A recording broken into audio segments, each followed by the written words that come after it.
আসসালামু আলাইকুম। অল বাংলা 24 চ্যানেলের পক্ষ থেকে আন্তরিক শুভেচ্ছা ও অভিনন্দন। তো দর্শক বন্ধুরা, নতুন বৎসর 2024 সাল পড়ছে। ওই 2024 সালের মাধ্যমে হাসির বেচা কেনার কাজ শুরু হয়ে গেছে। অনেকেই হাসির বাচ্চা নিতেছেন। হাসির বাচ্চা নিতে গিয়া প্রথম অবস্থায় কি করতে হবে? ব্রুডিং করতে হবে। প্রথম অবস্থায় যে ব্রুডিং করতে হবে, সেই ব্রুডিং করার কিছু নিয়ম কানুন, তথ্য, ব্যাপার বিষয় নিয়েই আজকে কিছু আলাপ আলোচনা করব। তো চলুন মূল প্রসঙ্গে যাই। মূল প্রসঙ্গটা হলো এই: আপনারা যে হাঁসের বাচ্চা লালন পালন করবেন, হাঁসের বাচ্চার যে পরিচর্যার ব্যাপার বিষয়গুলি, ওইসব ব্যাপার বিষয়গুলি আপনাদের আগে জানা থাকতে হবে। প্রথমত কি করতে হবে? প্রথমত ব্রুডিং করতে হবে। ব্রুডিং করতে গিয়া শুরুতেই আপনাদের যে বিছানাটা হওয়ার দরকার, সেই বিছানাটা তৈরি করতে হবে। বিছানাটা কি দিয়ে তৈরি করবেন? ধানের কুসা অথবা তুষ দিয়া ওই বিছানাটা তৈরি করতে পারেন, অথবা কের অথবা বন দিয়া আপনারা ওই বিছানাটা তৈরি করতে পারেন। তো কের অথবা বন দিয়া যে ওই বিছানাটা তৈরি করবেন, এখানে আরেকটা ব্যাপার বিষয় আপনাদের লক্ষ্য রাখতে হবে। যে ব্যাপার বিষয়টা হইল, কের বা বনগুলি অবশ্যই নরম থাকতে হবে।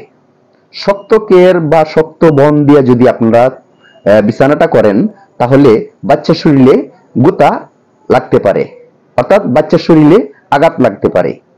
ওই ব্যাপার বিষয়টা আপনাদের অবশ্যই অবশ্যই খেয়াল করতে হবে, খেয়াল রাখতে হবে। আরেকটা ব্যাপার বিষয়, আপনারা তো পানি দিবেন, হাঁসের বাচ্চাকে পানি দেওয়াটাই স্বাভাবিক। প্রথম পানি দিতেই হবে। পানি যেহেতু দিবেন, ওই ক্ষেত্রে আপনারা কি করবেন? পানিটা এমন চিষ্টামেই দিতে হবে, আর এমন চিষ্টামেই পানিটা দিবেন যে পানিটা যাতে করে ওই পানি দিয়া হাঁসের বাচ্চাগুলি না ভিজতে পারে, অর্থাৎ না ভিজে যাইতে পারে। এই পানির মাধ্যমে যাতে হাঁসের বাচ্চাগুলি নাইমা গোসল না দিতে পারে, অর্থাৎ সমস্তটা শরীর না ভিজাইতে পারে, ওই ব্যাপার বিষয়টাই আপনাদের ফলো করতে হবে। আবার সর্বক্ষণ হাঁসের বাচ্চার সামনে পানি থাকতে হবে। এটাই কিন্তু সিস্টেম, এটাই কিন্তু নিয়ম। কারণ হলো, আপনারা এক সময় পানি দিবেন, এক সময় পানি দিবেন না, পানি শূন্যতা, এতে করে পানি শূন্যতা হতে পারে। পানি যদি না দেন, এক সময় পানি দিলেন, কিছু কিছু বাচ্চা পানি খাইতে পারতেছে, আবার কিছু কিছু বাচ্চা পানি খাইতে পারতেছে না। আর মূলত নিয়মটাই এরকম, সর্বক্ষণেই পানি থাকতে হবে। খাবার যদি 1 ঘন্টা সময় না দেন, যদি খাবার 1 ঘন্টা সময় না দেওয়া হয়, তাতে করে কোনো প্রবলেম নেই, তবে পানিটুকু দিতেই হবে।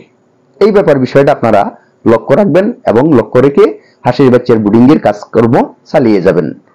1 দিন বা 2 দিন বয়সে বাচ্চা দেখতেছেন যে জড়ো হইতেছে, অর্থাৎ একসাথে দলা হইতেছে, ওইরকম পরিবেশ যদি আপনারা দেখেন, তাহলে কি করবেন? বৈদ্যুতিক বাল্ব, অর্থাৎ ইলেকট্রিক্যাল বাল্ব যে আছে 100 ওয়াট, ওই 100 ওয়াটের বাল্ব আপনারা ব্যবহার করতে পারেন। শতকরা 200 বাচ্চার মাধ্যমে একটা বাল্ব, ওই হারে আপনারা বাল্বের তাপ দিতে পারেন। বাচ্চাগুলি থেকে 1 ফুট উপরে বাল্বগুলি দিতে হবে। বেশি জড়ো যদি হয়ে যায়, তাহলে আধা উপরে, অর্থাৎ 6 ইঞ্চি উপরে বাল্বগুলি দিতে পারেন। 3 দিনের সময় যদি জড়ো হয়ে যায় বা দলা হয়ে যায়, এরকম কোনো কিছু পরিবেশ দেখেন, তাহলে ভেবে নেবেন আপনার বাচ্চাগুলি অসুস্থ হয়ে গেছে। ওই ক্ষেত্রে ডাক্তারের পরামর্শ নিয়ে কিছু ঔষধপাতি খাওয়াইয়ে দিবেন। মন গড়া কোনো ঔষধ খাওয়াবেন না, পাশাপাশি মন গড়া কোনো যত্ন করার চেষ্টা করবেন না। কিছু কিছু যত্ন আছে, সেই যত্ন উপকারে আসে, আবার কিছু কিছু যত্ন আছে যে যত্নে ক্ষতি হয়। যত্নটা যে করতেছেন, কোন ধরনের যত্ন করতেছেন, আপনি ভালো করে জেনে শুনে বুঝেই পরে যত্নটুকু করুন। ঘরটা, ব্রুডিং এর যে রুমটা আছে, প্রতিদিনই একবার করে পরিষ্কার করুন, যাতে ঘরের ভিতরে গ্যাস না হয়, সেদিকে লক্ষ্য রাখুন। এরকম সর্বদিক লক্ষ্য রেখেই আপনারা হাঁসের বাচ্চা লালন পালন করুন। হাঁসের বাচ্চা লালন পালন করুন, আপনারা লাভবান হন, দেশকে এগিয়ে নিয়ে যান, নিজে এগিয়ে যান। এই প্রত্যাশা রেখে আপনাদের কাছ থেকে বিদায় নিতেছি। আমি মোহাম্মদ আজিজুল হক দুলাল। আল্লাহ হাফেজ।